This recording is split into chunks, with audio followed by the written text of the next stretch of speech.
It's quality you can appreciate and service you can look at Mitchell Food. Build your home for the holidays with bedrock mattress and more. Permanently safe for everything in your home. Package deals just in time for the holidays.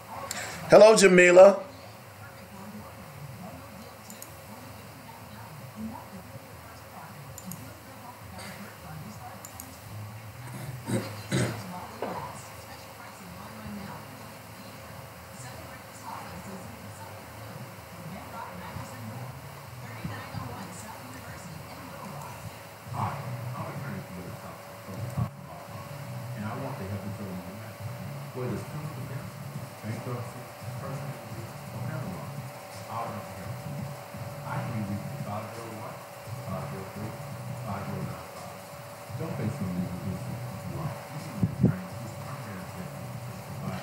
All right, here we go.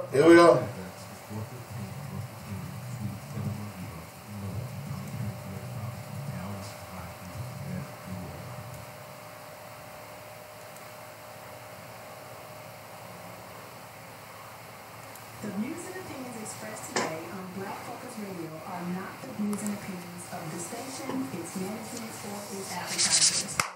Let's get ready to focus on our issues, our solutions, using our voices on Black Focus Radio.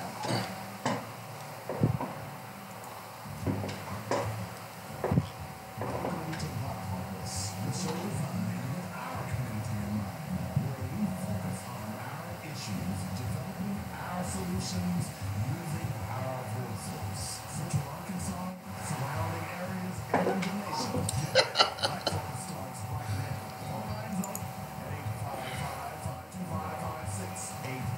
So here's your host, David W. Hilton and Robert Webb. Yeah, get it on in here. It is called Black Focus Radio. Our issues, our solutions, our voices. You know, you can join the show at 855-525-5683. That's the number. That's how you get in touch with me. Whatever you want to talk about, you know, as long as we're not doing any of that pop culture crap. But whatever you want, we got plenty to talk about on this side of the ledger anyway, so we don't need to do any of that pop culture crap, do we? I don't think we do. Tons and tons of things on the agenda today. Weather is nice outside. I've got my shades on because it's so bright and I'm just cool like that. Feeling good today. Got a lot of stuff on my mind. Got a lot of stuff on your mind, of course. We are streaming via Facebook and YouTube. I'm going to have to get another device before we start streaming Twitter again, okay? I apologize. Okay? But we will eventually start streaming Twitter again. So stick and stay for that. Yesterday we were having all kinds of problems with the the Facebook feed. And folks, just reminding you that anytime there's a problem, there's multiple feeds I've got going. So do me a favor and just jump on the other one, okay? I will usually post it as I just did. I just posted the Facebook feed. The YouTube feed. So go out and check that out if you want to. It's a cleaner feed, by the way. Then, of course, you get to see a couple of my products. We're going to start streaming some products through that feed here real soon. So you all go out and check it out. Going fishing this evening. At least I'm planning on it. Yeah. At least I'm planning on going fishing this evening. It's going to be a bit warm, but you know, crappie season is just about over, and it's been plagued with deluges of rain, so I haven't had a chance to really go fishing. So I'm going this evening, and I'm going to weather the heat, so hopefully I'll be okay. All right. Now, I just posted the YouTube feed because there we are again on Facebook, and it's going out. I don't know what's wrong with that. Okay, it's kind of weird like that. Let me see if I can maybe change the Wi-Fi and see if that'll help a little bit. Okay, let's see if that works. Okay, I apologize that it does that. See, it just dropped off again. All right, so we got tons and tons of stuff to talk about, as you know. We've certainly got some black facts today that we'll play here in just a moment. We'll get into trying to decide what I'm going to use as a black fact. And we'll talk a little bit more about the, excuse me, the woman who was killed by police who was claimed to be pregnant. Apparently her family says she's had some run-ins with the police. But before we move forward, let's do this. Let's go ahead and jump into our black facts.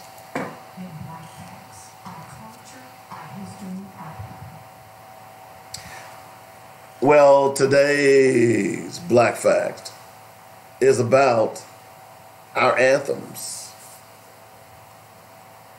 The racist history of America's patriotic anthems. On April 19th, 2 professional American sports teams cut ties with Kate Smith's 1939 rendition of one of America's most popular anthems, God Bless America. The New York Yankees and the Philadelphia Flyers made the decision after the teams were notified of the racist language in some of the artists' other recorded songs.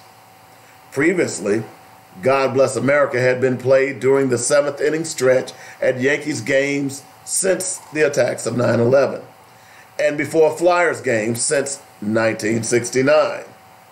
There were also a statue of Smith, who regularly performed the song live at Flyers games in front of their stadium since 1987, which has also been taken down. One of the controversial songs that has put Smith under the spotlight is Pickaninny Heaven, which she performed for the 1933 film Hello Everybody. In it, she asked colored children living in an orphanage to dream about the magical place of great big watermelons. In another song called That's Why Darkies Were Born, she sings, someone had to pick the cotton, someone had to plant the corn, someone had to slave and be able to sing. That's why darkies were born. Both songs were rooted in the spirit of minstrelsy. But some say the song, That's Why Darkies Were Born, was satire, and that Smith's lyrics were a reflection of the time. 88 years ago, she did something that was, at the time, an acceptable means of conversation. Ernie Trevelyan Jr., the mayor of Wildwood, New Jersey, told the New York Times, I'm not saying it was right, but the times were different. Triano has also been vocal in support of Smith's versions of God Bless America, a version that is played daily in the summer on a boardwalk along the state's beachfront. He has no plans on ending the tradition and has suggested that the Flyers statue of Smith be brought to the Jersey Shore. This woman was not a racist, he told the Times. I mean, this woman, she gave a lot to her country. Hell, she got the Medal of Freedom. But being a patriot doesn't exempt her from being racist. Christopher Columbus's racism got him his very own American holiday. In reality, racism and patriotism go hand in hand. American music specifically can testify to the racist ideas that have been a pervasive part of our country's history. There's Dixie, a song so Southern that the region eventually took on its name. Daniel Decanter Emmett is credited for writing Dixie, but some people believe Emmett got the song from two African-American brothers. Dixie started out as a minstrel song depicting happy enslaved people in 1859, but once it reached the South, it became the unofficial anthem of the Confederacy. The song was also part of the score of the controversial movie Birth of a Nation, the film that played a significant role in the revival of the KKK, in a significant role in the revival of the terrorist organization called the KKK and the amplification of white supremacy. And in the 1950s, according to NPR, it was sung by white women protesting the integration of schools. For generations since then, it has been played on school campuses. It's only been during the past few years that high schools and colleges in the South have started to reconsider their relationship with that racist song. I added racist, okay?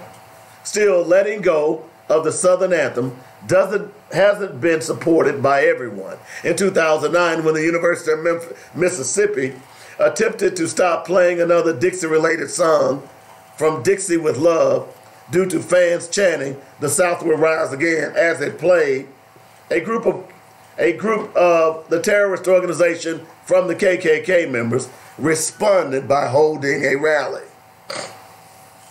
Then there's the American anthem, the Star-Spangled Banner.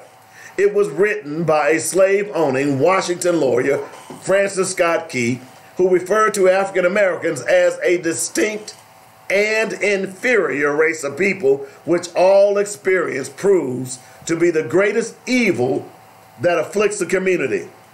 In the national anthem, lesser-known third stanza, he wrote, "No refuge could save the hireling of the slave from the terror of flight or the gloom of the grave." There's also a phrase, "the land of the free." Key wrote the poem that would eventually become the national anthem in 1814. During a time when black Americans were not free, slavery ended in 1865, making it even clearer that the anthem was written to celebrate the land of the free, white Americans. A famous black athlete once said, "I cannot stand and sing an anthem. I cannot salute the flag. I know that I am black in a white world." No, it isn't Colin Kaepernick's quote. It was Jackie Robinson. Those words were in his 1972 autobiography.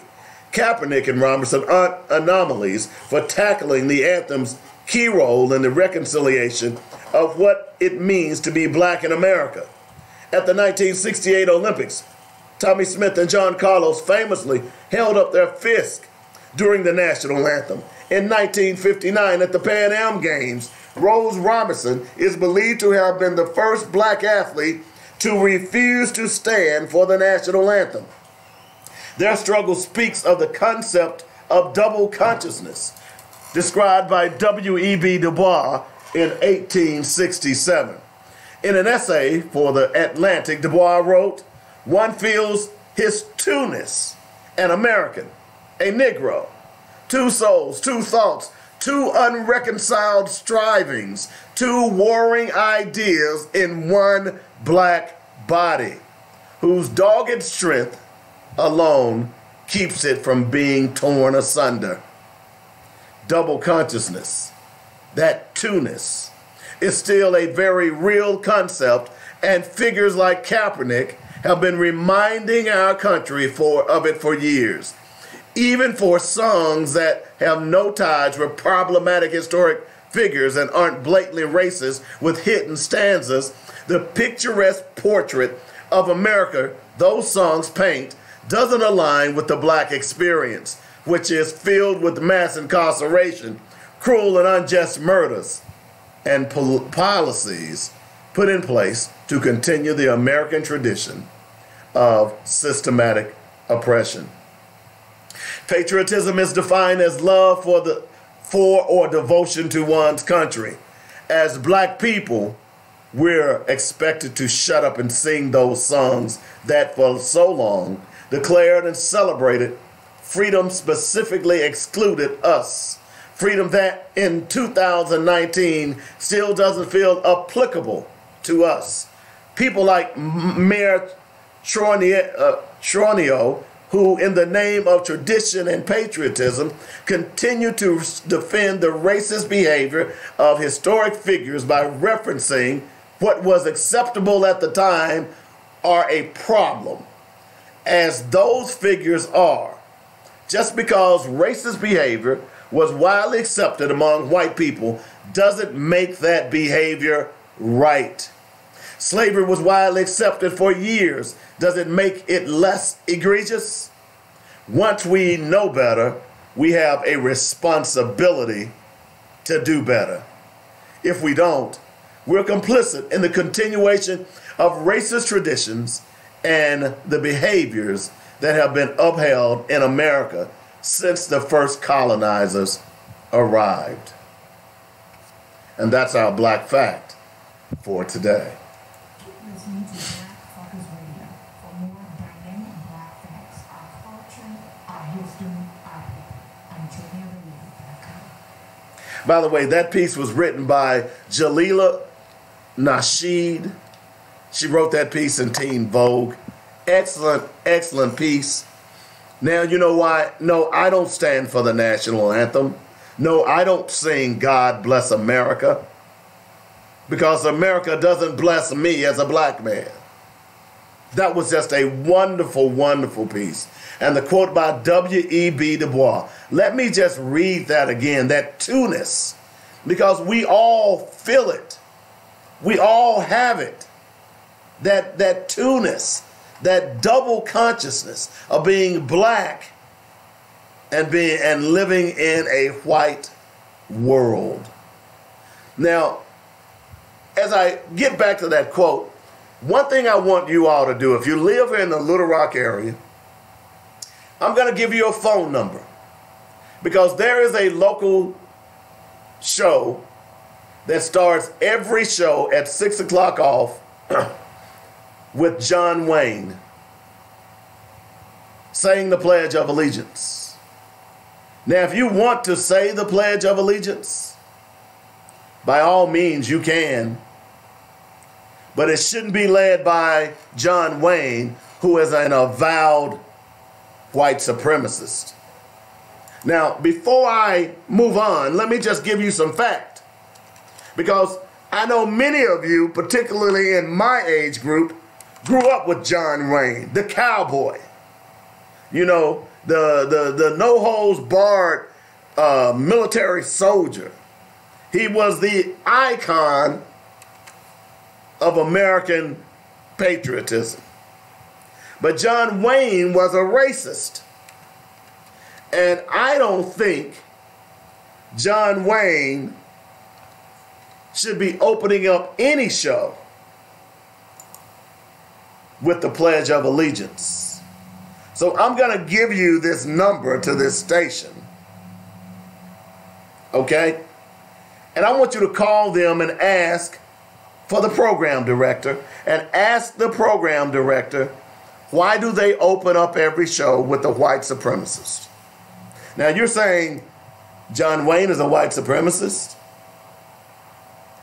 Well, let me just read what he said. And this is easily found. Okay?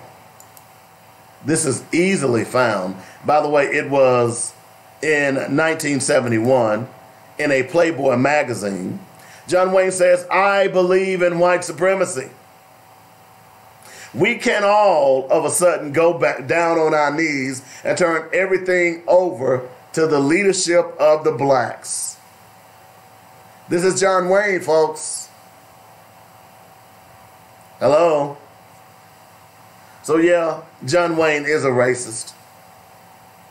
And why is the local radio station opening up every show, every day with John Wayne the racist? Could it be that that station has racist tendencies as well? Inquiring minds want to know. I'll give you that number to that station here in just a moment. But let me get back to the E.B. Du Bois, quote, that double consciousness. Here's what he said in the essay. One feels his two-ness, an American, a Negro, two souls, two thoughts, two unreconciled strivings, two warring ideas in one dark body, whose dogged strength alone keeps it from being torn asunder. Let me read that again. This is by the great W.E.B. Du Bois, as he talks about attempts, basically, really, of being a black person living in America. It's called the concept of double consciousness. It was written in the Atlantic in an essay in 1897. Du Bois wrote, one feels his two-ness, an American, a Negro, two souls, two thoughts, two unreconciled strivings, two warring ideas in one dark body, whose dogged strength alone keeps it from being torn asunder. Now, you all know exactly what Dr. Du Bois is talking about, because we talk about it all the time within our communities. We call it being bilingual. That means being able to speak multiple language. We speak black and we speak white. Every day on your job, you speak white. You talk white, you act white, you are white, even though your skin is black. We're bilingual, but then when we go home and we close the door, we're black again. That's the double consciousness that Dr. Du Bois is talking about. And it is only through our sheer strength and our sheer determination that grounds us all, which is the melanin in our blood, that keeps us from going mad. Wow, that's deep, brothers and sisters. Man, I just got to read that again, because we all live it every day, that double consciousness. One feels his two-ness, an American, a Negro, two souls, two thoughts, two unreconciled strivings, two warring ideals in one dark body, whose dogged strength alone keeps it from being torn asunder. My brothers and sisters, I told you that the more things change, the more things stay the same. That piece was written by Dr. W.E.B. Du Bois in 1897. Here we are today in 2019, and we are still analyzing and interpreting and dealing with the vicious peculiarity of racism. Now, why is that? Why must we continue to live out the bigotry and racism that was visited upon us? Woo! That's because we allow it to be happening to us. We refuse to stand up for ourselves. We refuse to take our destiny into our own hands, because maybe we're just afraid. That double consciousness that we live with every day of our lives, that we go to bed with, that we wake up with, that analysts have determined that double consciousness, which is quote unquote racism, causes black men to die faster than white men, causes black women to die faster than white women. In fact, It is a form of PTSD that black people live with every day of their lives. And we don't even know it. We've gotten used to it. Ain't that something?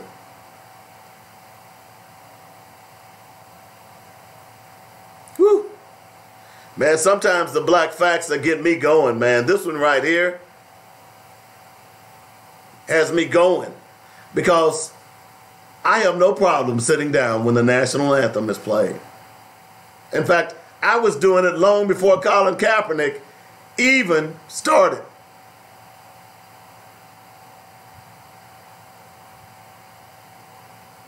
Kate Smith, I don't care what was going on in the 30s.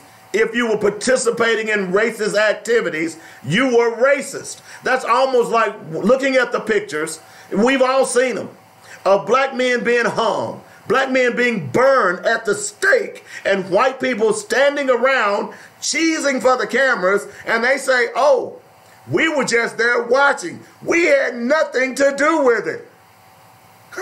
What? Did you do anything to stop it?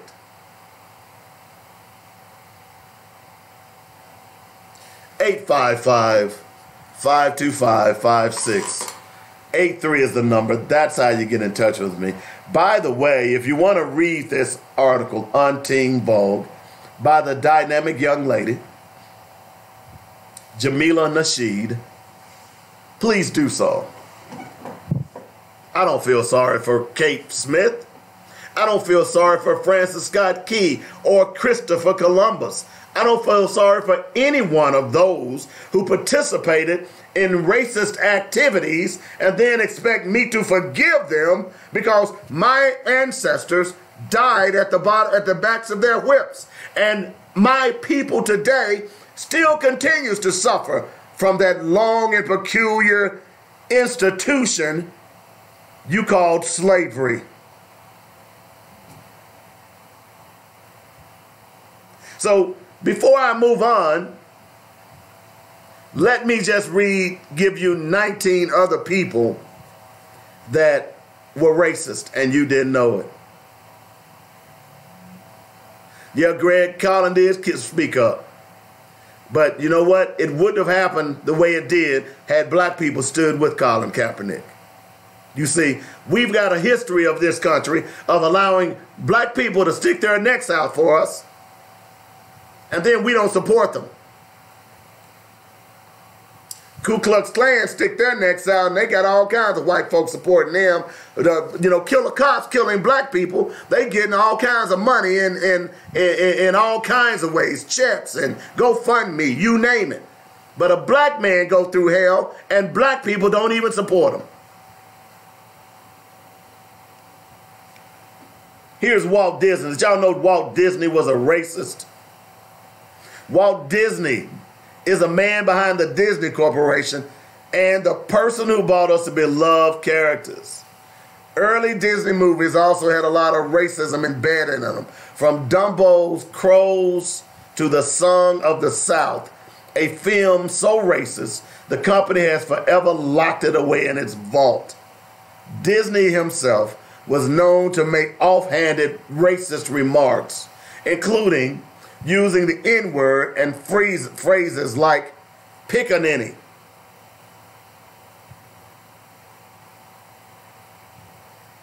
Right now, we're going through the 19 racists y'all didn't know were racist. Here's another one. I just talked about him. John Wayne, the Duke. Think about that. His walk and his voice are also distinctive, and you could probably do impressions of him in your sleep. He also didn't think much of African Americans. Wayne once said, "I believe white supremacy until blacks are educated to a point of responsibility." That's John Wayne. That's the guy I want you to call that station and ask why are they leading with the racist. Okay?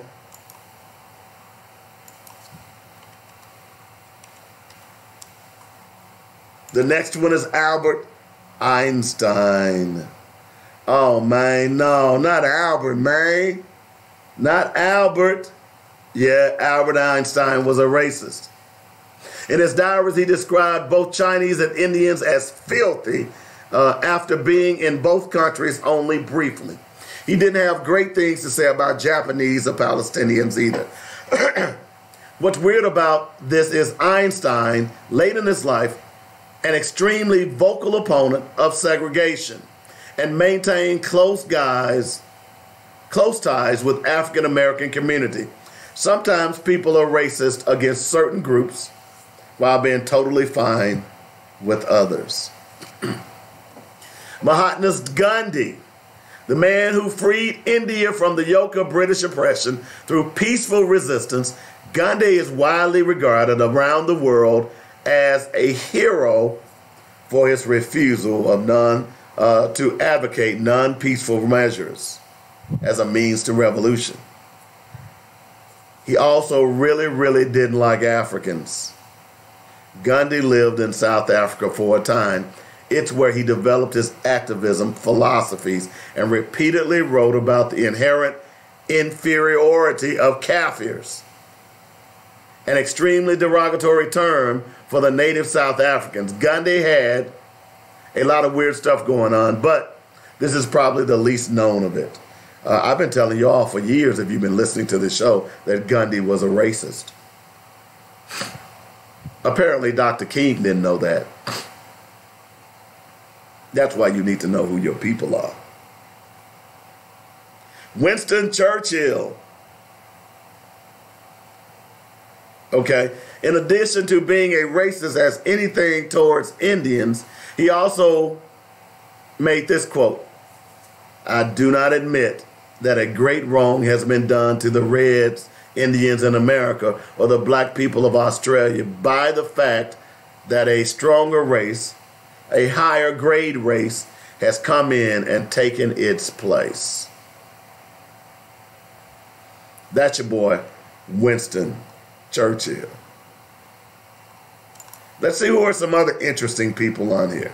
There's Aristotle, there's Karl Marx, Christopher Columbus, Charles Lindbergh, Andrew Jackson, probably the most racist president in America, in the history of America, because not only did he own slaves, so if he owned slaves, he raped slaves. That means he raped teenage girls, underage girls, and he lorded over that. But he was also the architect of the Trail of Tears, where nearly 6,000 Native Americans died. Woodrow Wilson. Woodrow Wilson was the first person to play the propaganda film by the terrorist organization known as the KKK, Birth of a Nation.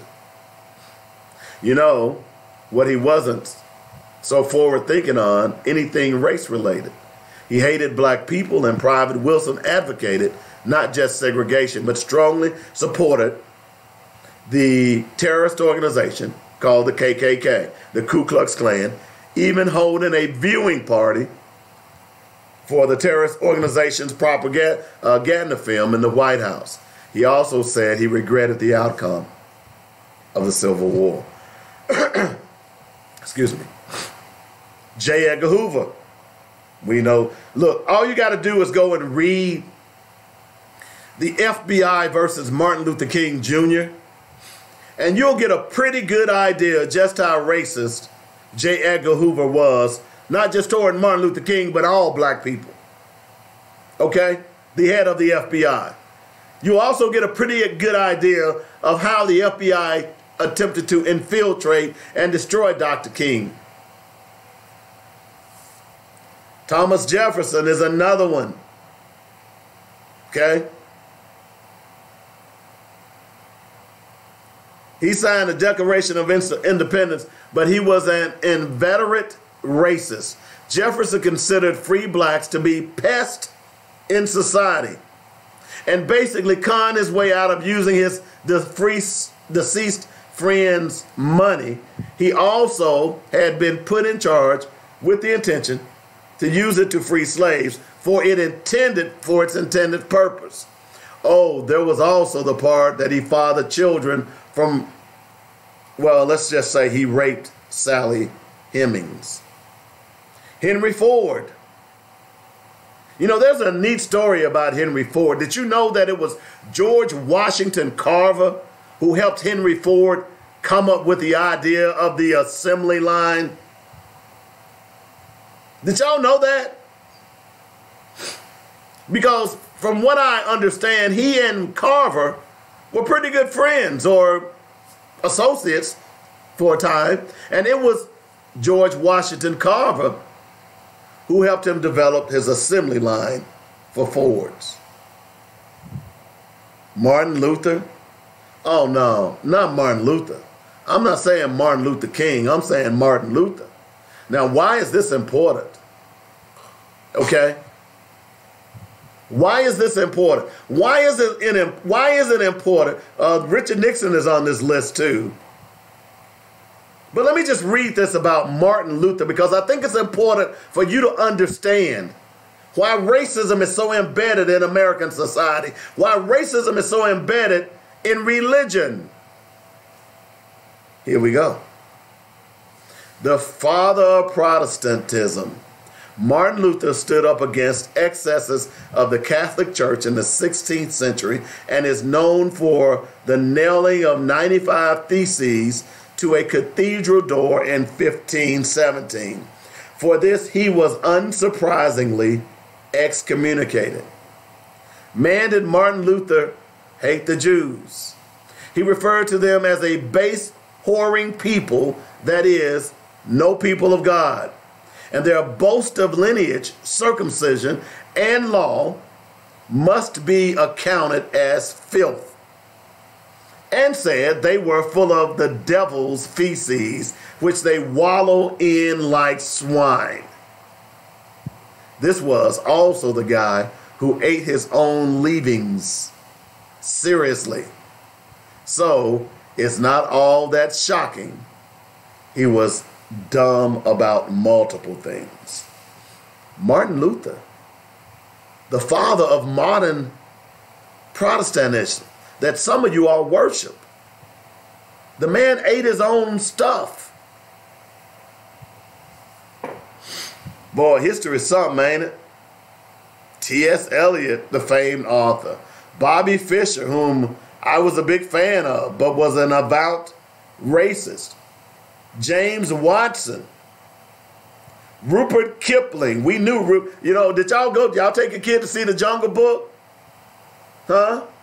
Did you know that Rupert Kipling was an avowed racist? Wow. Andrew Johnson.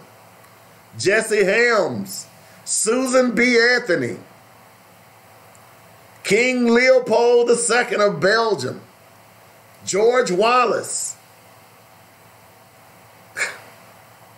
Ponce de Leon. I mean, this list goes on and on. This is a great list, by the way, if you want to go out and read Pope Gregory the Ninth. Not Pope Gregory, not the Pope. Yeah. The point I'm trying to get to you all about going through this is the fact that racism is embedded in our culture. It's embedded in everything that we do. It's not going to change. It's not going anywhere. The only way you can fight racism is with your dollars. You must fight racism with your dollars. And I'll leave it at that. 855-525-5683 is the number. That's how you get in touch with me. If you want to join the show. Now, let's talk about a couple of things here.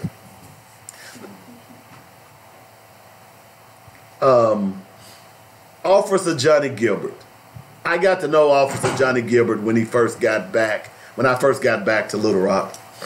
I had no idea that Officer Johnny Gilbert was the brother of Belvia Gilbert, whom I went to school with, who I was quite fond of. Unfortunately, Bellevue has passed on a little over a year ago, I believe now. But Officer Johnny Gilbert was doing his job when he was slammed into by a drunk driver who apparently was hit and run. That hit and run driver now has been sentenced to jail. You know what? He got a year. Officer Gilbert's life has been changed forever. He had to retire. When I saw Officer Gilbert, he was a lively young man who was prancing around looking good for a brother with a badge. And this man, Hernsberger, only gets a year. Now, the reason I'm bringing this up, because here we are again, it's clear to me that only white blue lives matter, because black blue lives apparently don't matter. Hernsberger was charged with two counts of first-degree battery and leaving the scene of an accident. He left the scene because he was drunk. By the way, this guy was an assistant principal here in the Little Rock School District. He left the scene because he was drunk. He knew he was drunk.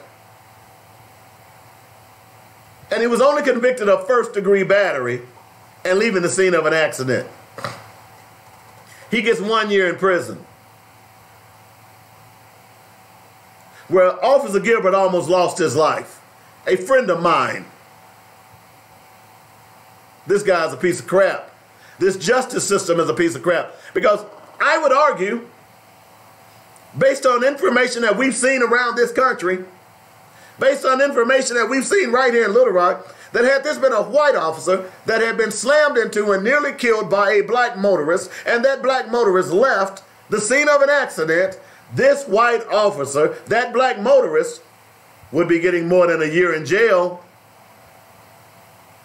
But that's right, we have to remember that only white blue lives matter. Hello. 855-525. Prayers go up to Johnny Gilbert. He's got a long way to go. And I'm going to tell you, when you get up there in age, folks, it's hard to recover from some of that mess. I'm just saying. 855-525-5683 is the number. Let's see. North Little Rock Montessori School. Teachers may lose 6 paychecks. Couldn't get those vouchers fast enough, huh? By the way, you know, the situation with Officer Johnny Gilbert. Has anybody seen anything from the Little Rock FOP standing up for Officer Johnny Gilbert? Anybody? Has anybody seen a GoFundMe account from the Little Rock FOP for Officer Johnny Gilbert? I don't know. Has anyone? I'm just saying. I haven't. Not one thing. Now, let's see. I want to talk a little bit about this abortion thing. Oh, by the way, I'm sorry. I was going to give you the contact phone number to that local radio station before I move on. Let me see if I can find it real fast. Call this number. Just call the office. 501-661-1037. The general manager and program director, his name is Justin Acree. Will you please call that number and ask the general manager and program director why they are leading off their daily broadcast with an avowed white supremacist, John Wayne. Let me give you the number again. 501-661-1037. All right? Call them and ask them, why are they leading off their daily broadcast with an avowed white supremacist? 855-525-5683 is the number. Okay, so I want to get into this abortion thing, and it's going to be in two folds. First of all, I'm going to tell you what my stand is on abortion, and I'm going to tell you why. And then I'm going to tell you why this push for abortion is running through southern states. All right? So we're coming up to the top of the hour, so certainly it'll extend to the next part of the hour. And I'm also going to tell some women why they're wrong on this abortion issue. So I'm about to make a lot of folks mad, so go ahead and share it. Share this video, because I don't think anybody's going to like what I'm about to say here. Okay? First of all, and let me be clear. I've said it once, and I'm going to say it again, and I'm going to continue to say it. Once two consenting adults participate in the act of sex, at that point of consent, if a baby is conceived through that consension, then the rights of that baby fall on both mom and dad. Let me say this again, because I want you to understand and I want you to be clear with what I'm about to say here. When two consenting adults conceive a child, the rights of that child falls on both mom and dad. Now, what am I saying? I'm saying that once you, as an adult person, impregnates or becomes pregnant by a man, then both of you all have rights to that child. And what that means is that one person, even though they were created as the vessel, does not have the right to abort that child without the consent of that father. Whoa, that's deep. Let me tell you why. You know, I know a little bit about biology. I know a little bit about how babies are conceived. You need a sperm and you need an egg. The egg comes from the mother. The sperm comes from the father. They must engage in the act of copulation to conceive a zygote, which develops into a baby, a human being. So if you disagree with what I just said, then I want to know, can you create a baby by yourself? I'll wait. Show me the first human asexual being. You know what asexuality is? That means that you can reproduce, you can procreate without the need of the opposite sex. Is there one? Where are you, woman? Where is that woman who can procreate, who can make a baby without a man? You know, I can really rest my case right here. So if we all agree, which I don't care if you try to debate it, we must agree about biology. And biology tells us that we, man and woman, must participate in the act of sex to create a baby.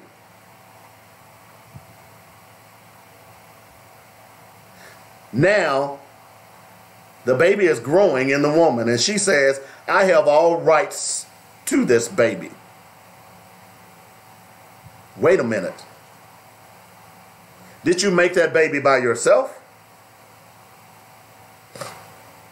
Are you an asexual being capable of spontaneous regeneration without the male?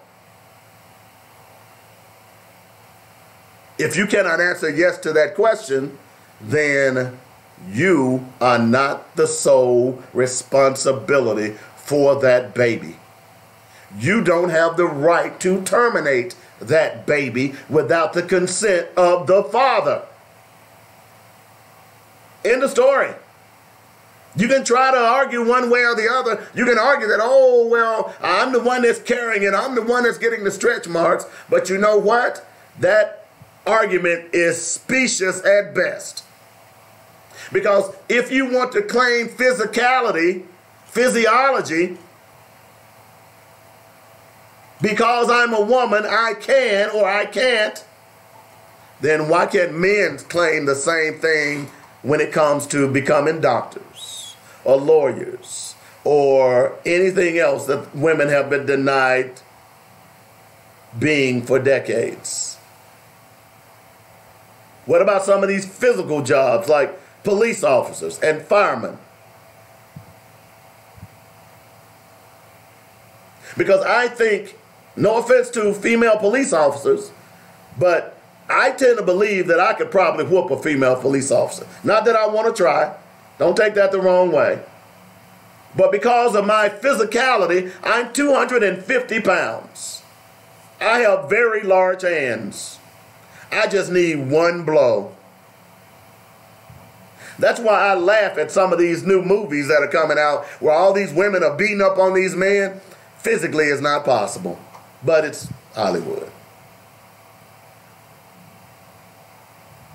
But men can argue that because this job requires a much more physical person, then women can't be that. She can't be a police officer. She can't be a fireman because it requires that men, sometimes heavy people, will need to be lifted to safety. Women can't do that on a regular basis. That's the argument that they can make. So the very argument that women are making is that because I am the vessel by which the baby grows, then I have rights that the man does not have. So if I decide that I want to abort that baby, I have the sole right to do that. But if I decide that I want to carry the baby to term, then the man has to be responsible for it. But if the man says, hey, I want to abort the baby, and the woman does not, the man has no say-so. Yeah, we going there today.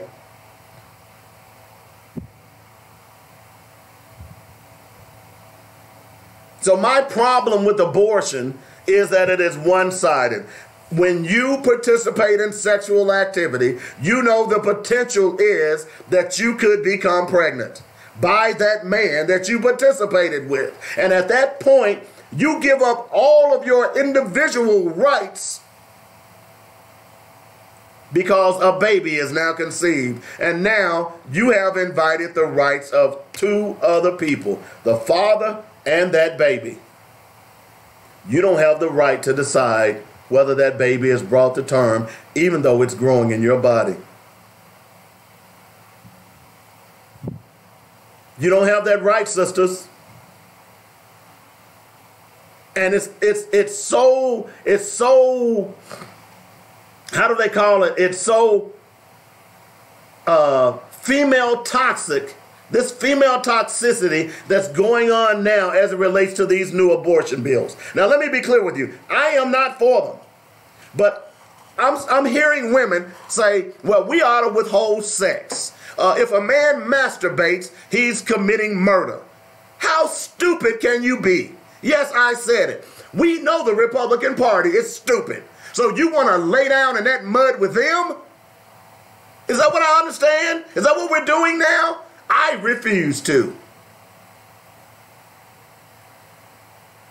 Because first and foremost, you go ahead and deny sex. Because one thing men don't know, but one thing I learned a long time ago, is that a woman's sexual desires are just as much as a man's sexual desires.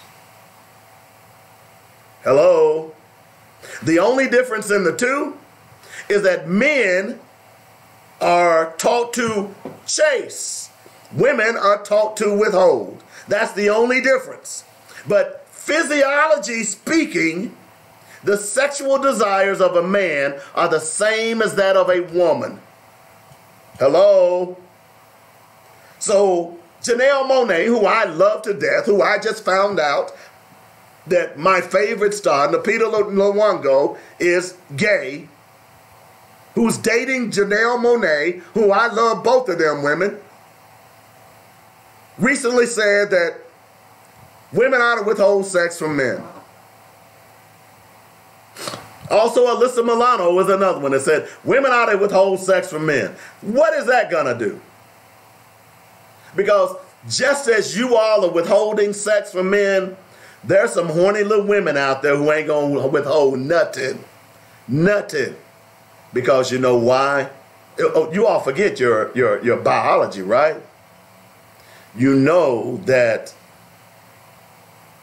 men and women are endowed with the same sexual desires, right? You know that before you become male, you are female, right? Right?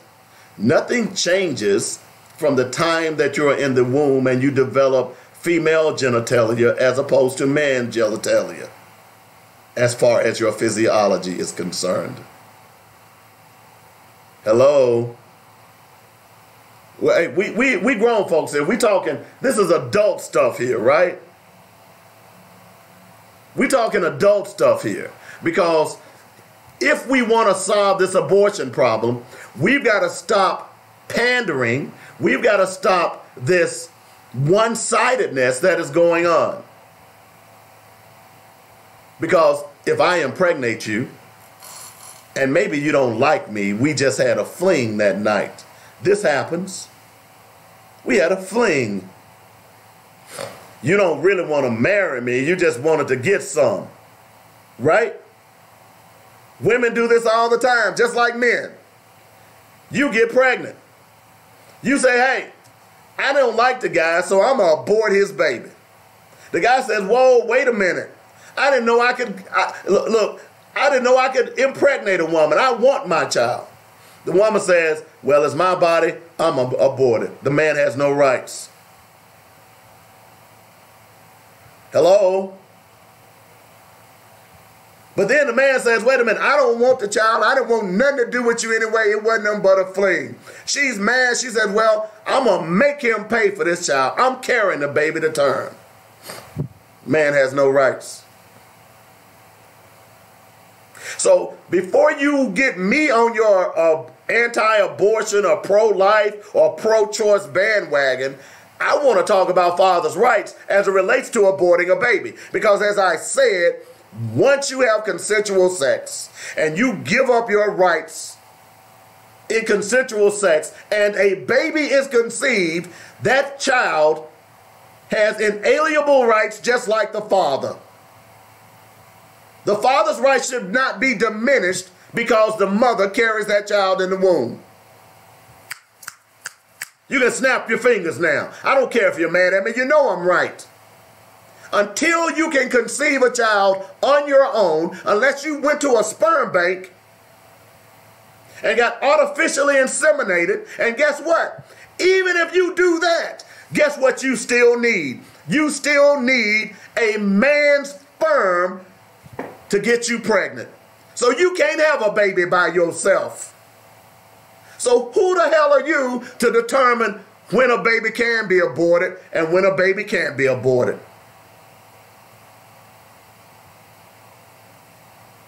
Hey, but you say that, LaTanya. LaTanya says a man can't make a woman have a child. But a woman can make a man have a child. How is that fair? Woo! Come on, let's talk fairness. You all want to talk about equal rights. But I find that when you want to really talk about equal rights, you want to talk about equal rights when it's convenient for women. You tell me a man can't make a woman have a baby, but a woman can make a man have a baby. How is that fair? I'll wait.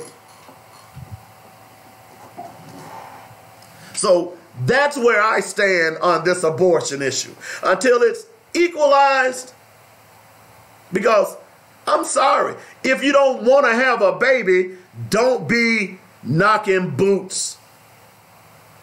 You know what? They used to say that about slaves, LaTanya. Life isn't fair. I know it's not just about women productive rights, Joseph. I'm getting to that here in just a moment. I just wanted to carve out my stance. Okay?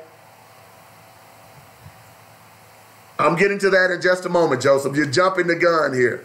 I just wanted to carve out my personal stance on this abortion issue because I think it's hypocritical.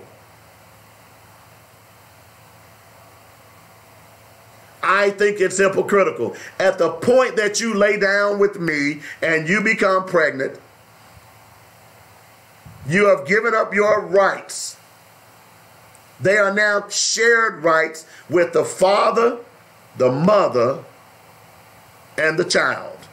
And because the child can't voice his or her rights, it is now up to the father and the mother to make the decision on how that baby moves forward.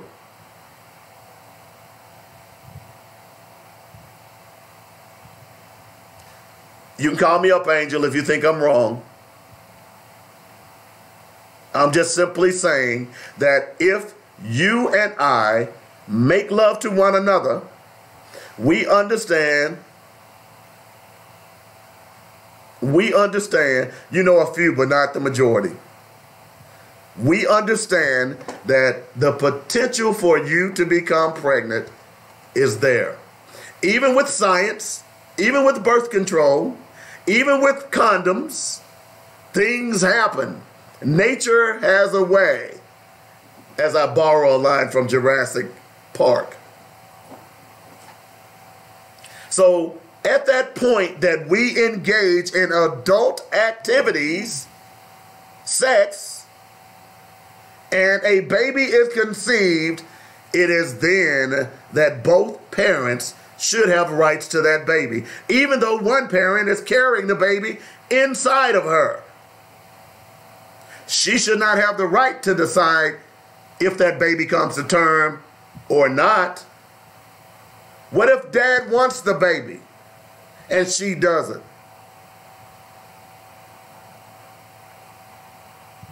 Hello?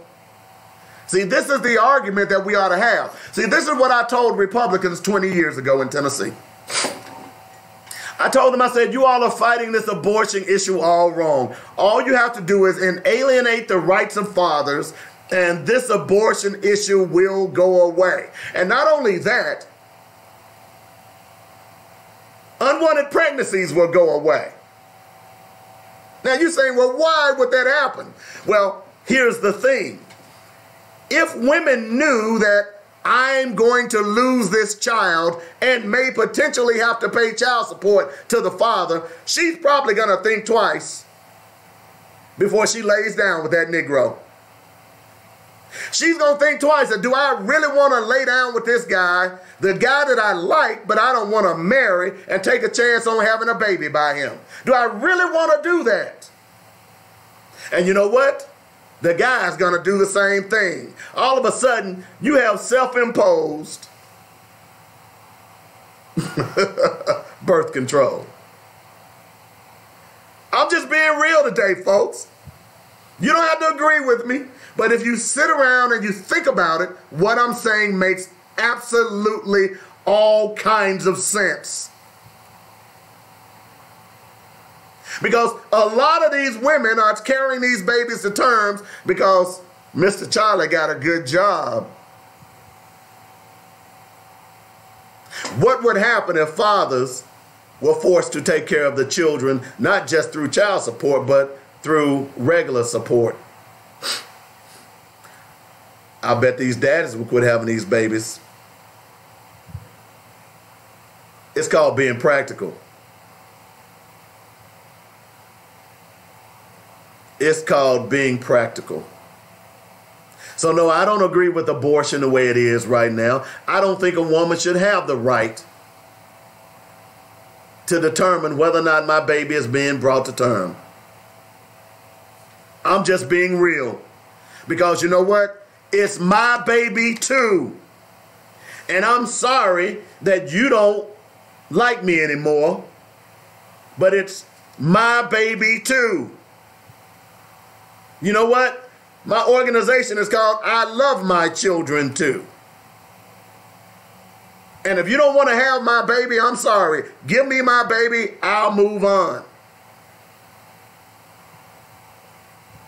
Now, let's talk about this thing that's going on in Alabama and these southern states. We've talked about this before. We've talked about this before. This whole thing about stopping abortion is real simply because of this. In fact, I saw an article yesterday where they're saying the birth rates in America in general are declining. That's everybody. In 14 states in America, let me say this again. In 14 states in America today,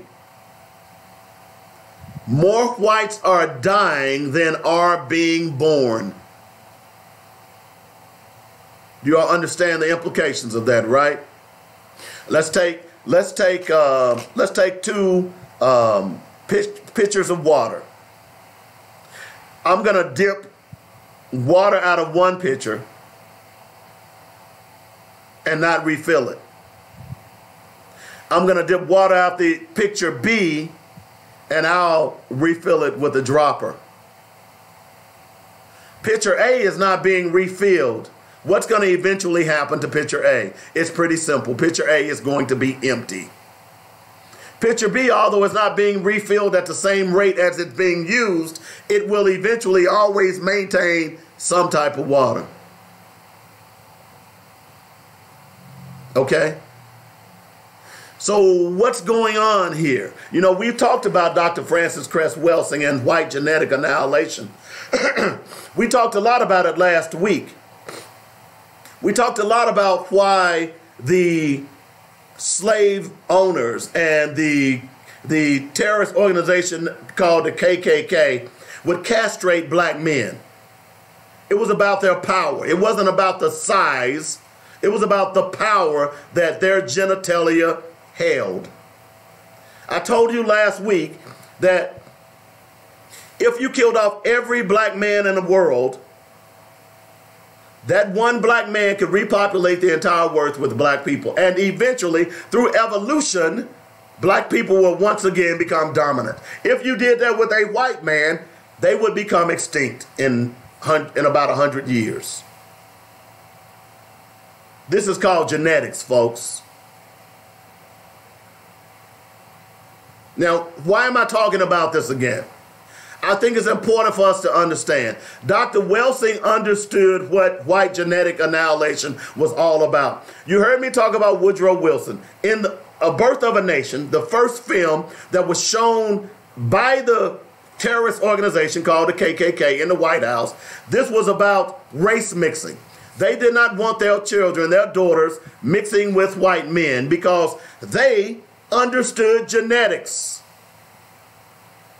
Because if white women start having babies by black men, eventually there will be less white people. If white men start impregnating black women, which was really weird because those white slave owners raped black women on a regular basis, then their babies too would be black.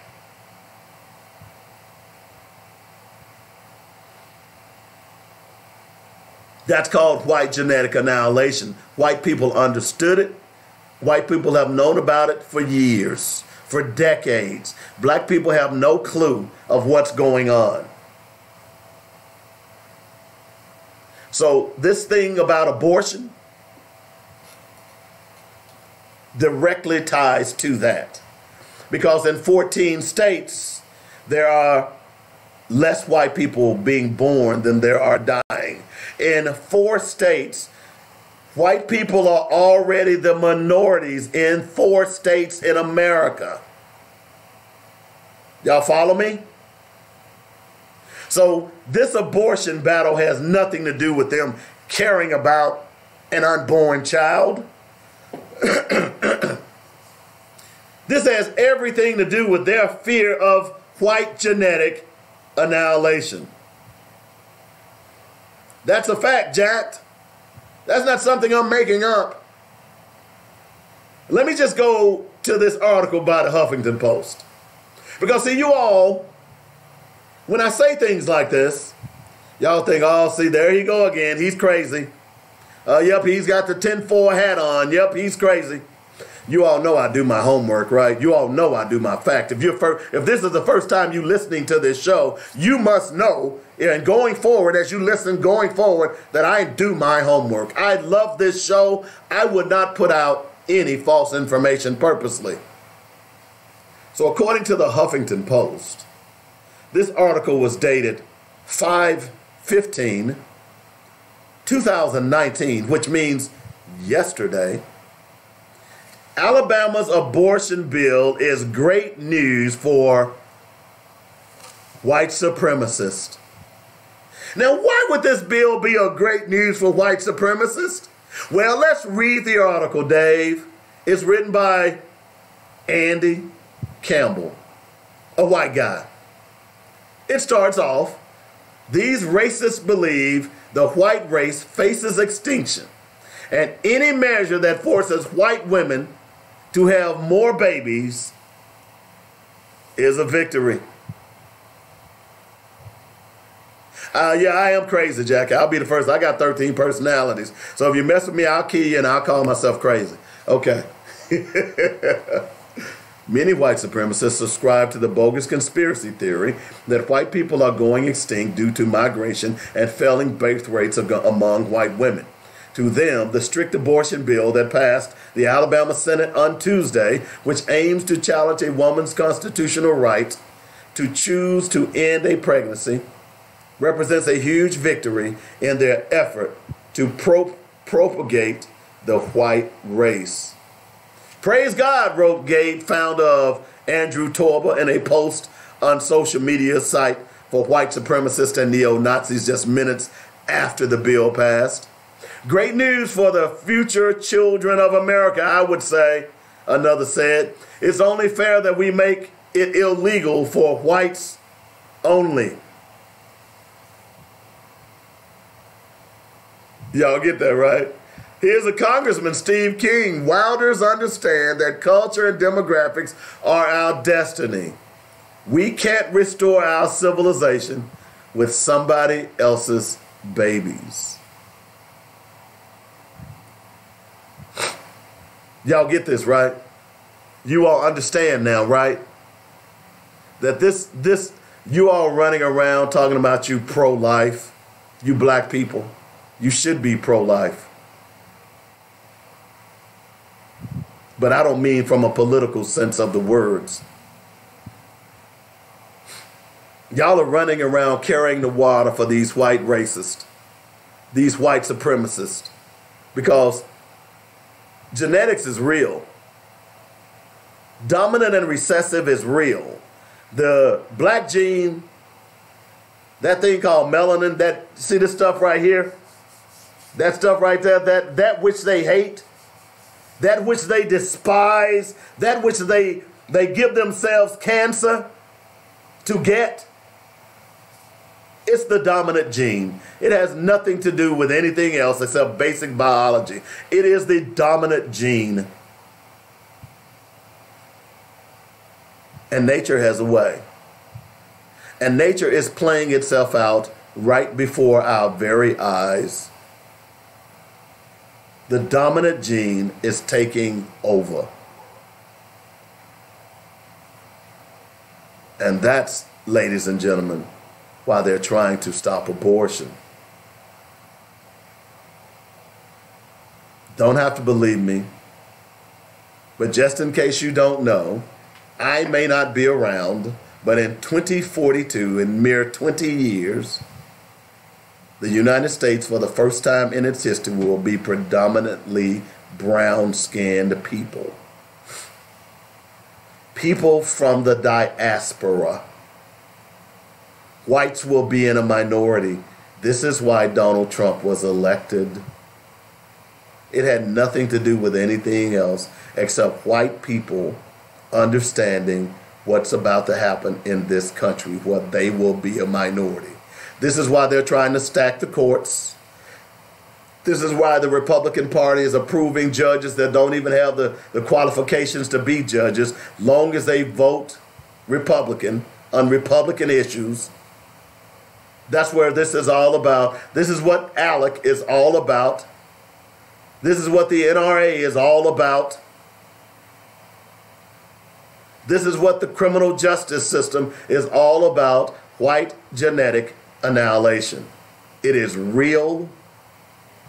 It is being played out right before our eyes. It was first brought to my attention in the early 1980s by Dr. Frances Cress Welsing when I first read her book, and then I saw her on Donahue, and she explained it to a white supremacist. And that white supremacist she asked him she said, "What are you gonna do when this country becomes predominantly black?" That white supremacist, as bold as day, said, "We would rather blow this country up than to allow it to become predominantly black." And what are they doing? Now, they haven't physically blown it up, but they're certainly psychologically and constitutionally blowing it up, aren't they? Lindsey Graham is a classic example of that. A man that claimed to be for the rule of law. And now he's going around advocating people to not participate in subpoenas. This is your Republican Party. Your Republican Party, they don't have any values. They make them as they go along. And I know what you're going to say. Well, no, that's not all Republicans. Yeah, it is. Which Republican have you seen that stood up against this bigotry and racism? You're exactly right, Joseph. You jumped the gun on me earlier in the show. That's where I was headed in the first place. I just needed to clarify my stance. This is about panic. This is about white people being afraid that black people are going to take control and is going to treat them the way white people have treated black people. That's what this is all about. Remember, 53% of white women, educated women, voted for Donald Trump. How could that be possible if what my argument was wrong? How could they vote for a person who is incorrigible, who is sadistic, who is an avowed white supremacist, who is a liar beyond measure, who is a physical abuser of women? How could anyone, let alone women, how could 53% of white women vote for Donald Trump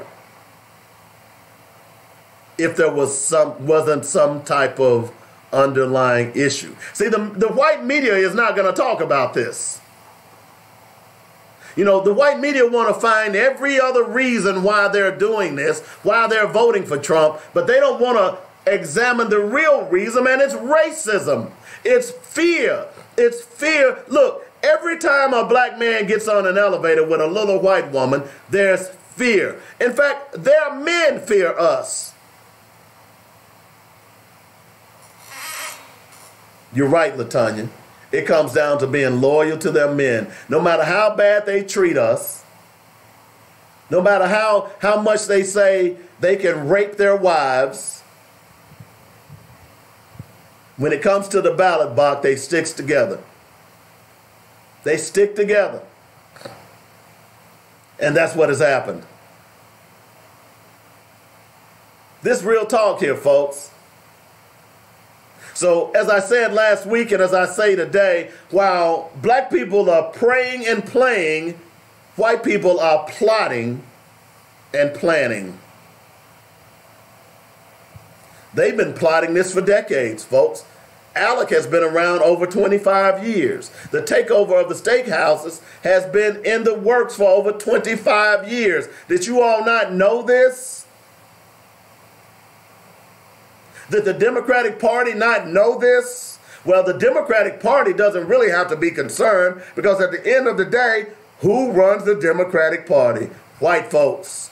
And if it goes awry, then they can always, by the way, how many Democrats voted for Donald Trump? You get that?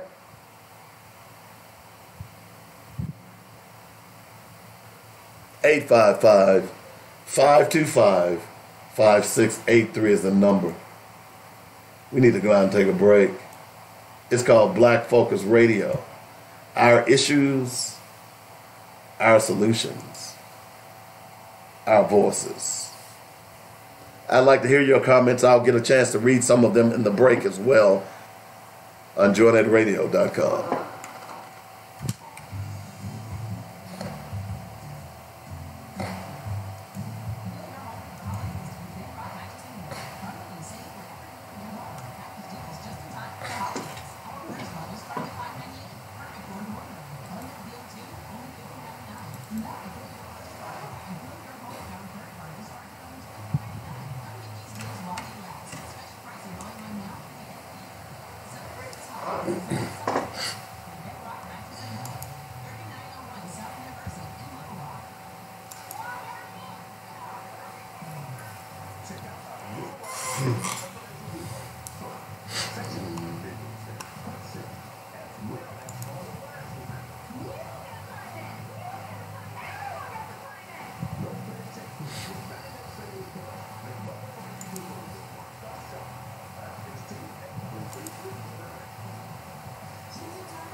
Whether it's criminal defense, bankruptcy, personal injury, or family law, I want to help you.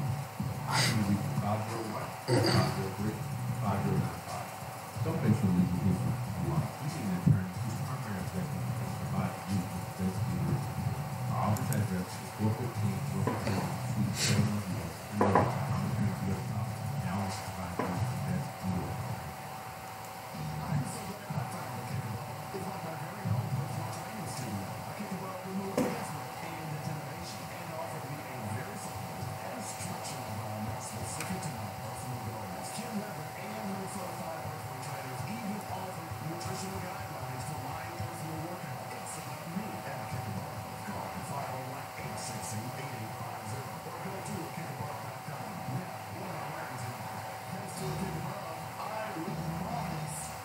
Hey friends, Father's Day is right around the corner, and Coleman's Dynamic Products is offering a dynamic gift just for Dad. Pick 6 for Dad. Any 6 items in my product line. Coleman's Dynamic Rib Rub, Dust, Juice, Nuts, Batter, you name it, all for only $29.95 plus shipping and handling. Upgrade to Pick 10 for only $39.95. Pick 6 for Dad. You must call 615-554-0568 to get this dynamic Father's Day special. Dad and you will be glad you did. Each purchase receives a Coleman's Dynamic downloadable cookbook. We want to say Happy Father's Day for all the great fathers out there. And while you enjoy your day, don't forget to bake it, grill it, smoke it, oh yeah, with Coleman's Dynamic product. Pick 6 or pick 10. You must call 615-554-0568 to get this dynamic Father's Day special.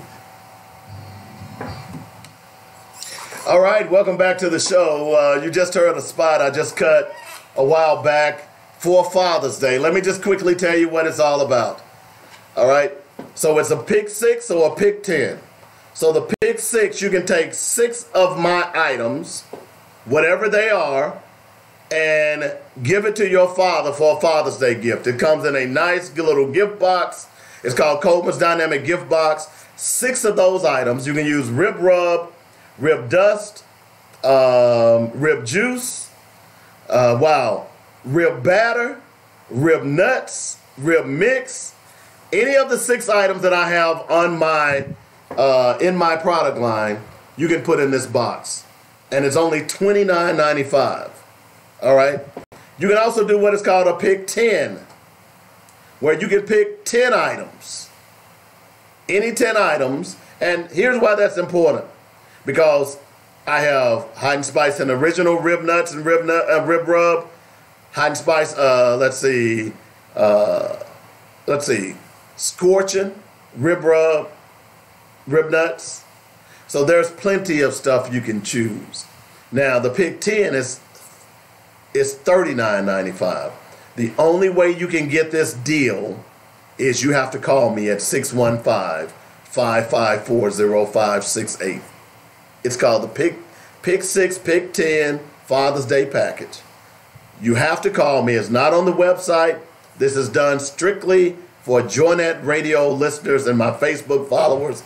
You will begin to see some flyers about this as well. If you live close, I'll deliver it, because I'd love to meet you as well. But I guarantee you, this is a good deal. So again, it's the Pick 6 and the Pick 10. Any of my products, pick 6 items for $29.95 if I mail it, plus shipping and handling.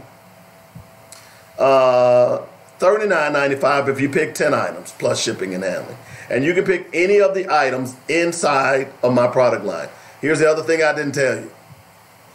With either one of those pick 6 or pick 10s, I'm going to give you a Coleman's Dynamic gift box. I'm going to give you a Coleman's Dynamic cookbook. Yeah, I've got a cookbook.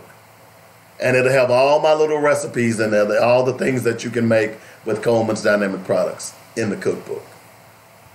So you get 6 or 10 items plus a free cookbook that's downloadable. All right, okay. Now, we've been talking about this abortion thing. Republicans are say as I do as I say and not as I do. So, there are a couple of Republicans in the Congress who have impregnated their mistresses and tried to force them to get abortions. The first one was Scott Desjardins. Okay? Now, you all are familiar with Scott Desjardins. Scott Desjardins walked around talking about how pro-life he was. He's from the state of Tennessee. In fact, he got elected a second time. Revelations were made that he urged a mistress and his ex-wife to have abortions. The congressman publicly opposes legal access to abortions. Now, from an old article, here's what Desjardins said. Tennesseans know they can count on me to never compromise on independent conservative principles, and that I will always fight for smaller government, less spending, and more jobs. By the way, Scott Desjardins is a general practice physician, and he had a mistress and an ex-wife that he wanted them to get an abortion. You all get that, right? Here's one of the women and what she said to him. You told me you'd have an abortion. Well, this is Desjardins. The congressman, however, may not face an easy re-election. Just before his successful November 2012 election, news reports disclosed that Desjardins had an affair with one of his patients. You get this, right? So this guy here is a piece of crap all the way around. He violated all kinds of ethics because he had an affair with one of his patients. Okay? He got her pregnant and told the woman to get an abortion. Here's Desjardins. You told me you'd have an abortion, and now you're getting too far along without one. If we need to go to Atlanta or whatever to get this solved and get it over with, so we can get on with our lives. Let's do it. Here's a doctor. The woman in the recorded conversation wasn't actually pregnant. Desjardins said in his defense during a local radio interview, I don't mind telling people that there was no pregnancy and no abortion. So he did a whoo. But then too, his wife also was asked to get an abortion. Now that's a congressman in Congress, a Tennessee congressman. Here's another one. This guy's name is Tim Murphy. Mr. Murphy, and he doesn't really deserve the title of Mr. Pennsylvania Rep. Tim Murphy has resigned after a report surfaced earlier this week that he had asked an extramarital lover to end her pregnancy. Murphy, a Republican who co-sponsored a 20-week abortion bill that passed in the House Tuesday, allegedly asked his lover to terminate her pregnancy, according to a text message acquired by the Pittsburgh Post-Gazette. The paper reported Shannon Edwards, 32, whom Murphy recently admitted having an affair with, messaged the 65-year-old congressman after an anti-abortion statement was posted on his office's Facebook account in January. And you have zero issue post, and here's what she says. And you have zero issue posting your pro-life stance all over the place when you had no issue asking me to abort our unborn child just last week when we thought that was one of the options, allegedly wrote Edwards in a text exchange that was part of a number of documents obtained by the Pittsburgh Post-Gazette. A response from Murphy's phone number allegedly read, I get what you say about the March for Life messages. I've never written them. Staff does. I read them and winced. I told staff, don't write any more. I will. According to the Gazette, the exchange was over an unfounded pregnancy scare. Hello. Now this took place October 5th, 2017. These Republicans ain't no good, man. I know y'all want them to be. I know y'all want to look in and find the best of an individual. But these Republicans are simply rotten to the core. They're racist. They're bigoted. They're double standard. Oh, I forgot about our man Pat. You know you're on the wrong side of things when Pat Roberson says y'all went too far. Yeah. This ain't good, brothers and sisters. This is not good at all, man.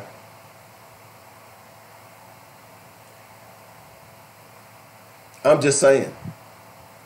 This is the craziest stuff that's going on in America today. And you know, part of the problem is it's your fault. By the way, you know the Trump administration just gave Brazilian $62 million in bailout money. I think that was supposed to go to the farmers, but y'all gonna vote for him anyway. I did see a piece yesterday about some farmers in Iowa. I think they finally gotten the message. There were a group of them that said, we're not voting for Donald Trump any longer. Mm-hmm. And then your racism and bigotry rears its ugly head, and there you are voting for Donald Trump. There you are. Okay.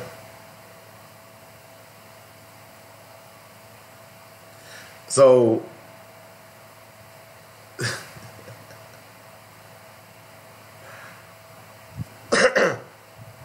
Why are you women mad at men? Someone just posted an article. Why are y'all mad at men about this abortion thing when it is white Republicans who are making the votes? Why y'all mad at us? Because I'm not getting nothing snipped. Okay? Nothing. Nothing. Let me say that again. Nothing. Now, if you don't want to get pregnant, don't have sex. And if you don't want me to have rights to my child, then that's a you thing, because I tell every man, fight for your child. It's yours just like it's hers.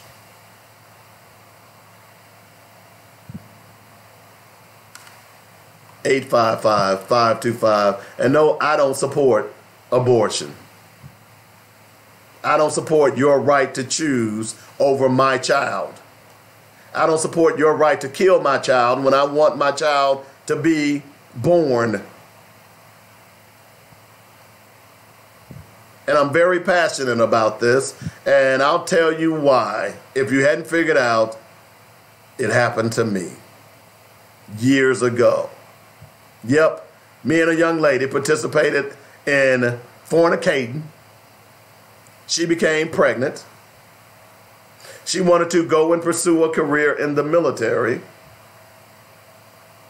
And she killed my child. I was offended. I was angry. I had no choice. In fact, she didn't tell me until the deed was done.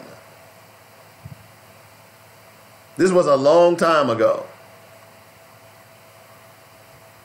About 2 years ago, this woman contacted me wanting absolution. She's now a minister. And she's wanting absolution. She's feeling bad. I refused to give it to her. Not because I was being mean, because of her selfishness. Not one time did she say I was sorry. Not one time did she say I was wrong. It was all about her. I'm being real with you, folks. Over the decades, I often thought, what if? Wonder who? Wonder what he would be, or she.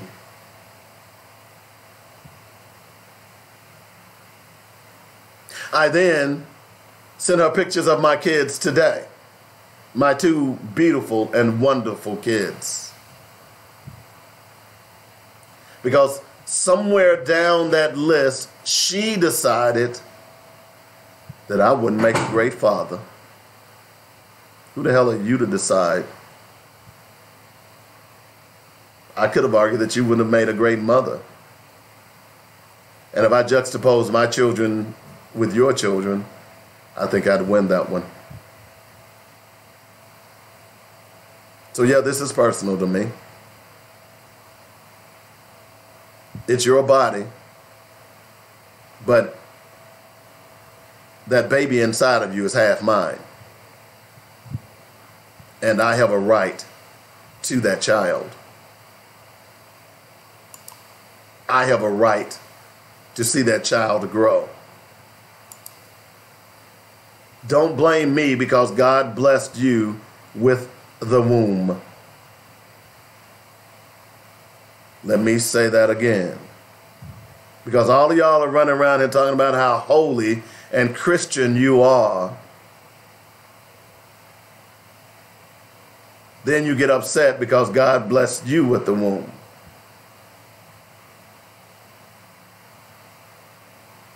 You make these outlandish statements. Well, yeah, masturbation ought to be. If to show you how absurd that is, a sperm is not a child. It has potential. Only a zygote develops into a child, which requires an egg. So to say, oh, well, anytime a guy masturbates, that's killing babies. Give me a break. If that's the case, if you understand science, there are thousands or millions of sperm that are seeking to one egg. So all those other millions that don't create a baby, is that murder too? Now y'all beginning to see how absurd this is, right? I know you're angry about white men trying to tell you what to do with your body, but you must understand why they're doing it. It's about white genetic annihilation first and foremost. My thing is that I want black folks to have as many babies as you can. Get out there and make love and make whoopee, whatever you do, and have some babies. Because the more black babies we have, the faster we can get 2042 on. Yeah, I said it. Get out there and have some babies. Have 4 or 5 of them. My son said, Dad, I want 4. I'm saying, yes. I only had 2. I can only handle 2. But he says, I want 4, Dad. Okay, fantastic. Have a couple of twins, sets of twins.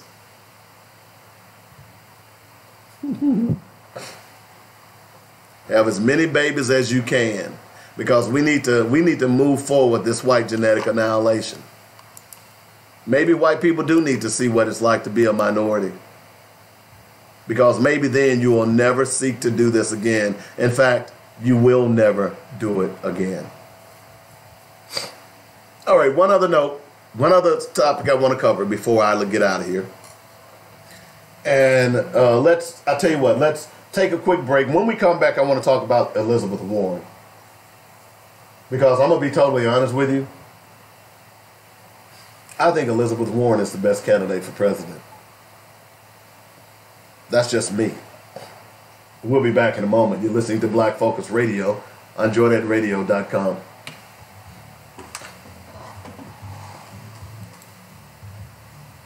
Hey friends, Father's Day is right around the corner, and Coleman's Dynamic Products is offering a dynamic gift just for Dad. Pick 6 for Dad. Any 6 items in my product line. Coleman's Dynamic Rib Rub, Dust, Juice, Nuts, Batter, you name it, all for only $29.95 plus shipping and handling. Upgrade to Pick 10 for only $39.95. Pick 6 for Dad. You must call 615-554-0568 to get this dynamic Father's Day special.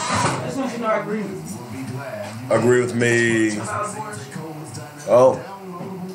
I don't believe in a lot of the liberal and how the people are bashing. It's harmful. It's almost like genocide. And I was trying to get into pregnancy, and I still believe it.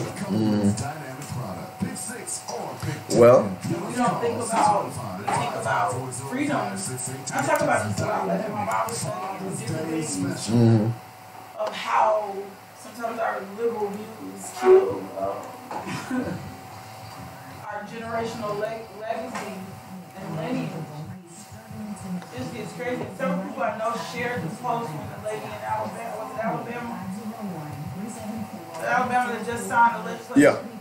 Several friends on Facebook's page shared the post, and their comments and things were so ignorant. But even for me, for them who they're Christians, like tremendously in so many other ways. I think you're right. It involves the baby and it involves the father, and that father should have an option. I agree. I've been saying it for years. I make women mad all the time. Yeah. One time, I actually shared a Facebook Live about terminating the pregnancy and how harmful it was. And I had 2 or 3 men contact me and tell me, thank you for sharing, because they paid for abortions and how it had haunted them and overwhelmed them and consumed them. And one man was like, he think the reason that he was married and he paid, he was like, my wife. He said, but I really think she was involved with somebody else. He said, but to this day, I have deep regrets about being involved in that process. Like, what could this child have been? Yada, yada, yada. Yeah. I just told the story of a woman. It still haunts me. Yeah. And like I said, she's a minister now. And she called me for absolution. I couldn't give it to her. You know, because out of all these years, you never contacted me. You knew where my mom lives. In fact, I lived in Memphis the same time she lived in Memphis. Never efforted anything to contact me. So no, I can't give you absolution. And I guess I kind of drove the nail a little bit. I sent her pictures of my kids. You told me that I wouldn't be a good father. But look at my kids now. So it's a real issue. It really is, you know. But as I say, if you lay down with a guy and you all become pregnant, he has just as many rights as you do. That's my opinion. It becomes an equal right, an equal conversation. Exactly. And if that's a decision y'all make, then y'all make it. Exactly. But it's not a decision that you make alone, as if he has no right. Right. And the argument is my body. That's not a good argument. That's not a good argument. That's not a good argument. So. Because you rendered it over to no longer be your body. Exactly. And that's the point. At the time that you consented, it was you all's body. And anything that happened after that. So. It can't be a method of birth control because you don't feel like dealing with the aftermath. Exactly. You should have not let it if you didn't like it. I agree. All right, welcome back to the show. Talking to the lovely and talented Lakeisha Johnson. I like it when they agree with me. I love it when women agree with me. All right, this last segment I want to quickly talk about Elizabeth Warren. I think Elizabeth Warren is the best candidate out there. I don't give a darn about Joe Biden, Kamala Harris. Elizabeth Warren is the only candidate out there that is putting forward policy. You see, quite often you all get caught up in hyperbole. And then you end up with people like Donald Trump. I can do this, I can do that, with no track record, with no background, with no plan of action. And you see he's driving America into the dirt. Some of y'all are willingly riding along shotgun with him, unfortunately. But I think Elizabeth Warren is the best person who has policy, who understands the poor, who understands the banking system, all of those things. She knows where the skeletons, or at least she knows where the mad scientists hide their skeletons, and she doesn't mind exposing them. But what solidified it to me even more is what she did to Fox News. Okay? She told Fox News because, you know, Bernie Sanders, Pete Buttigieg, all of them have decided that they were going to go on Fox News. You know, why would I go into the enemy's territory when that serves no purpose? You going on Fox News, this argument that, hey, well, I go on Fox News, maybe they hear my message, and maybe I can pull some people away from Fox News. Wrong. Those people are racist to the core. Fox News has built an empire on being racist to the core, and no matter how smiling you are, how many pleasantries and platitudes that you throw out on Fox News, they are still racist. So why would you waste your time trying to show that you're willing to go into the lion's den? Who cares? That's not your demographics. Stop cozying up to conspiracy theorists and racists. Let me tell you what Elizabeth Warren called Fox News, which I totally agree. When they asked her to come on and do a televised town hall, they said, or Warren said, no. She slammed the network as a hate-for-profit racket that gives a megaphone to racists and conspiracists. Hello? That's all that needs to be said.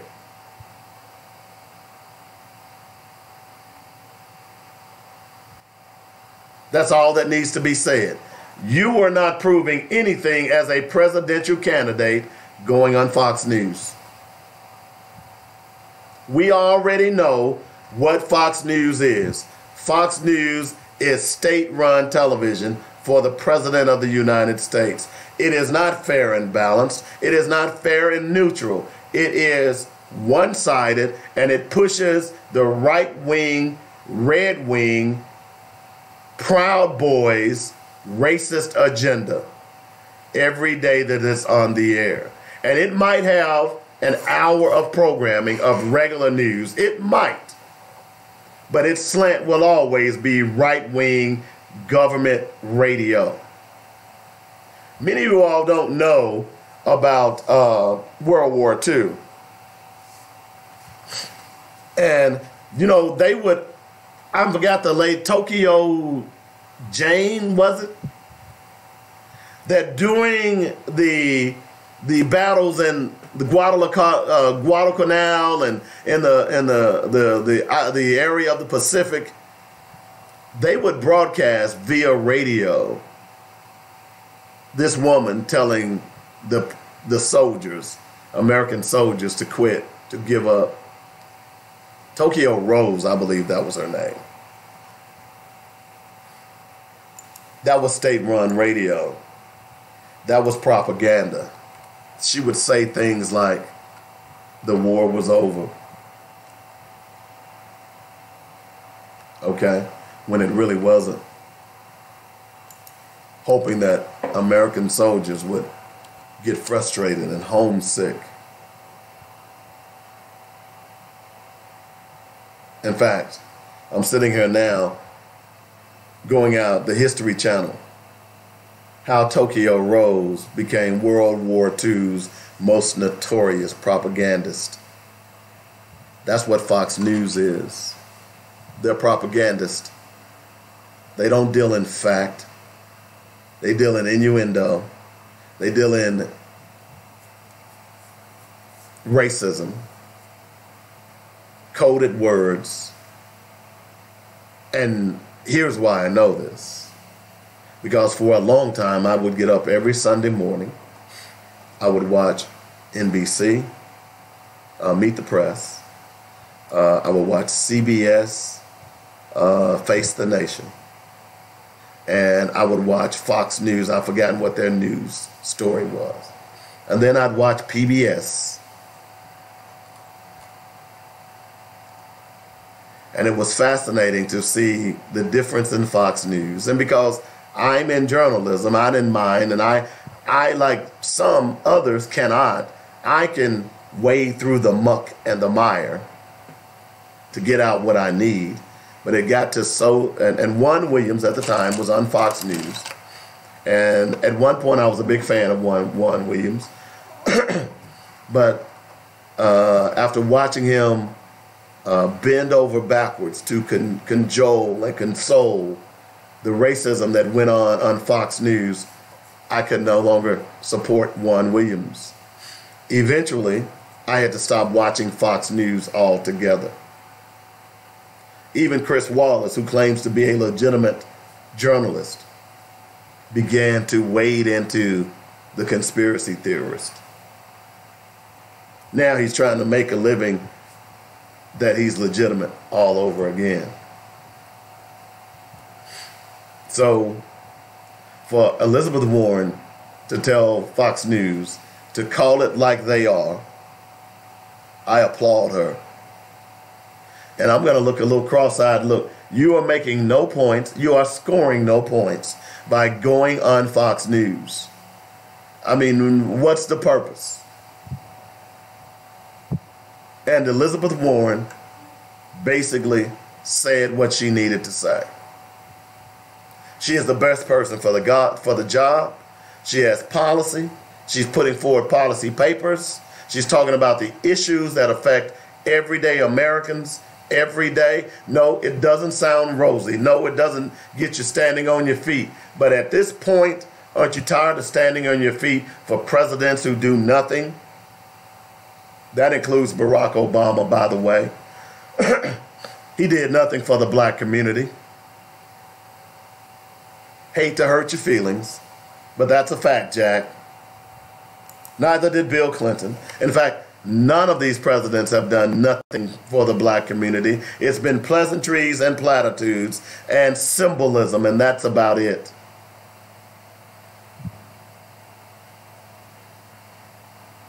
I don't expect that Elizabeth Warren would do much more either, but at least this woman is talking about it.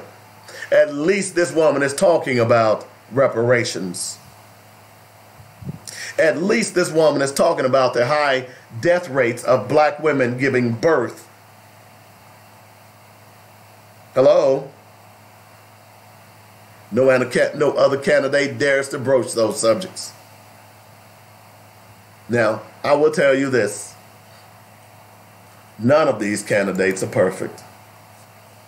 Every one of them are flawed. Someone said, you know what, make a great ticket? Kamala Harris and Joe Biden. No, it wouldn't. Kamala Harris hasn't proved anything to me. She speaks well, but what are her policy papers? Oh, that's right. She locked up single mothers because their children were skipping school. That's Kamala Harris's policy.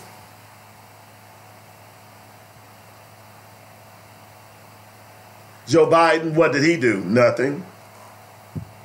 He was part of the Obama administration that did nothing for the black community. Well, you say, oh, well, we know Joe. No, you don't. This country needs fresh blood. Joe Biden is 76 years old. Let's say if, in fact, he lives, he will be 84 if he wins 2 terms. We need someone young. We need someone vibrant. We need someone who understands the po folk. Yeah, I said po folk. And right now this is not an endorsement, but Elizabeth Warren is making more sense than any of them.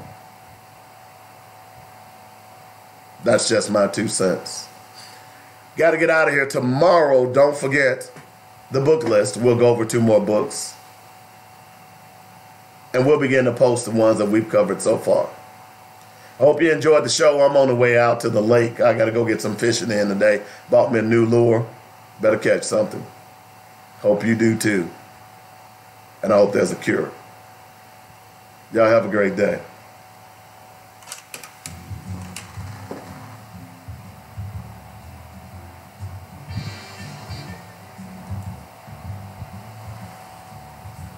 You've been listening to Black Focus, where we discuss our issues, our solutions, and our voices. Y'all have a great day.